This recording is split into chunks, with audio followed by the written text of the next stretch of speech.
tôi xin được chào tất cả mọi người, những ai đang sống và tồn tại trên trái đất hiện nay, những ai là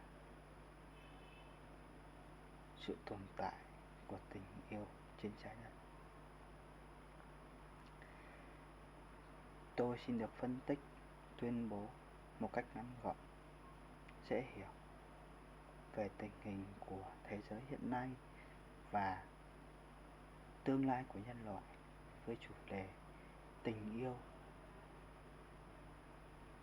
và tương lai của nhân loại.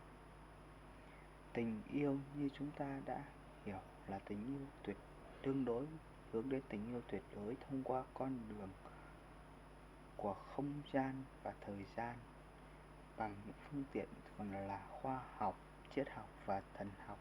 Tôi đã trình bày về cái tổng luận về tình yêu của tôi. Bây giờ tôi xin phân tích một cách trực tiếp, rõ ràng và đầy đủ, ngắn gọn nhất để tiếp cận đến tất cả mọi người trên thế giới, mọi quốc gia, mọi dân tộc trên thế giới. Và tôi xin tuyên bố rằng tình yêu của tôi có thẩm quyền, và lời tuyên bố của tôi có thẩm quyền là những gì đã xảy ra, đang xảy ra và sẽ xảy ra. Tôi xin tuyên bố tôi là con người hoàn toàn tin vào khoa học. Tôi tin vào khoa học và những gì đang xảy ra, diễn ra trên trái đất này là theo nguyên lý quy tắc của khoa học, và chúng ta chỉ cảm nhận được bằng cách tương đối.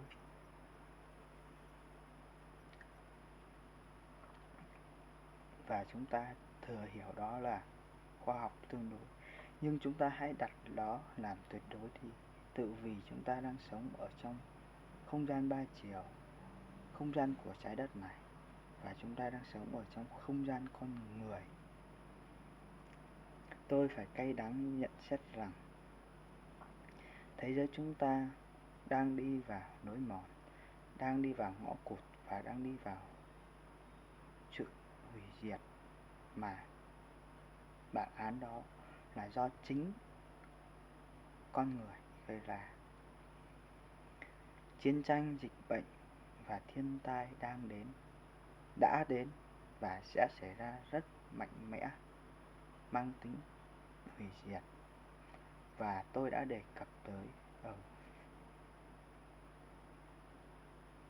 về chiến tranh, dịch bệnh và thiên tai ở phía đông. Thực ra thì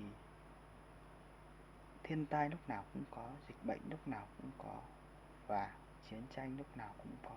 Nhưng hỡi những con người của thế kỷ 21, xin hãy lắng nghe đây.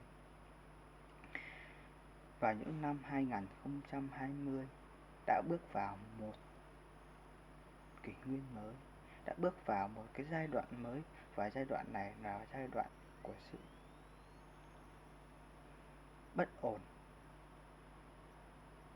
chiến tranh, dịch bệnh và thiên tai. Điều mà chúng ta rõ nét nhất để nói rằng đó là một điều chắc chắn, và với tất cả thẩm quyền của mình, thiên tai, chiến tranh, dịch bệnh sẽ đến từ phía đông. Một cách tương đối thôi, nhưng sẽ chỉ cho chúng ta thấy rằng, và sẽ tập trung cho chúng ta thấy rằng thiên tai, dịch bệnh đang đến từ phía đông từ năm 2020, và những điều đó đã xảy ra, sẽ xảy ra và sẽ đến để tất cả mọi người trên trái đất này tin là tôi có thẩm quyền, và tin là tôi có thẩm quyền. Thẩm quyền của tôi được thể hiện, đã được chứng minh và đã được thể hiện một cách rõ ràng. Như vậy, như chúng ta đã thấy thì chiến tranh đã xảy ra, vào đầu năm 2021 một cách rất là rõ nét đã xảy ra, nhưng giờ càng rõ nét hơn là chiến tranh giữa Nga và Ukraine.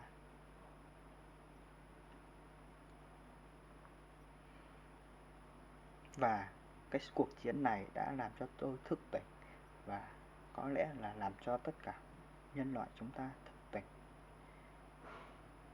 Từ cuộc chiến này, tôi đã suy nghĩ suy niệm tại sao lại chiến tranh. Và tôi đã nhận ra một điều là chiến tranh là thứ không ai muốn, nhưng nó đã xảy ra, sẽ xảy ra và đang xảy ra, và hiện tại nó sẽ kéo dài và có nguy cơ bùng nổ thành cuộc chiến tranh thế giới thứ ba. Điều này rất là hết sức dễ xảy ra và hoàn toàn có khả năng xảy ra. Vậy tại sao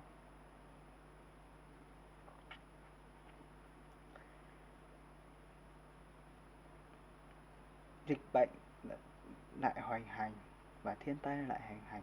Đây là một lý do về khoa học.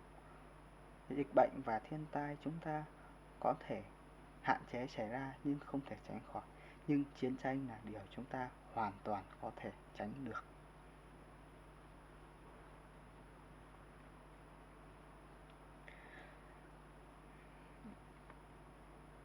Tôi xin phân tích là thế này. Tại Biển Đông của châu Á, đặc biệt là Đông Nam Á, Trung Quốc và Đông Bắc Á, có nghĩa là Thái Bình Dương, sẽ xảy ra một cuộc chiến rất là lớn. Đã từng xảy ra một cuộc chiến rất là lớn vào chiến tranh thế giới thứ hai, nhưng cuộc chiến tranh sắp tới sẽ còn lớn hơn như vậy nữa. Và chiến tranh ở Biển Đông này sẽ là nhân tố chính, và nhân tố chính đó chính là Trung Quốc. Trung Quốc sẽ là điểm mấu chốt và là nhân tố chính của cuộc chiến tranh ở Biển Đông, và cụ thể là ở Thái Bình Dương, nơi mà địa điểm của phía đông của Trung Quốc, phía đông của Đông Nam Á, phía đông của Đông Bắc Á, và trong đó có Nhật Bản, Hàn Quốc và nước Nga, và phía đông của Hoa Kỳ và Bắc Mỹ. Vùng biển phía đông đó sẽ có sóng gió, và sóng gió đã thể hiện trong ngày hôm nay rất là rõ nét. Sóng gió đã tồn tại, đã luôn ở đó, nhưng bây giờ là thời gian rõ nét nhất. Chúng ta đã thấy rằng kể từ khi tôi tuyên bố rằng tình yêu của tôi có thẩm quyền và tuyên bố của tôi có thẩm quyền bằng việc ở vùng biển phía đông Nhật Bản sẽ xảy ra thiên tai động đất vào ngày 4 tháng 7. Và sau ngay lời tuyên bố đó thì ngày 29-30 tháng 6 đã xảy ra sóng gió ở Biển Đông. Sóng gió ở Biển Đông, và Biển Đông đã nổi lên sóng gió. Điều đó đã chứng minh cho chúng ta rằng thời gian đã tới rồi. Thời gian vùng biển phía đông sóng gió, và những sóng gió này ngày càng lớn. Không những sóng gió về thiên tai, dịch bệnh, mà còn sóng gió về chiến tranh. Một cuộc chiến tranh quy mô lớn sắp xảy ra và leo thang.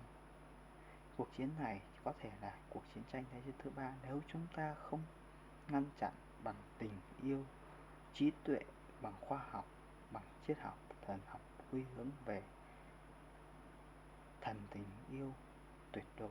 Chúng ta phải hành động, chúng ta phải yêu thương nhau, chúng ta phải đứng lên để hiểu, để cảm nhận được và để thấy được viễn cảnh của tương lai.